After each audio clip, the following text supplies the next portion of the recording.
Welcome back to another technical deep dive here in the debug zone. Today we're tackling a big question and breaking it down with insights from other users. Hopefully this clears up some misconceptions and helps you get the answer you need. So buckle up, stay a little curious, and let's jump right in.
And that's a wrap.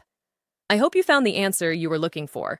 If you did, take a second to hit that subscribe button, it really helps out. And let me know in the comments which solution worked best for you. See you next time in the debug zone.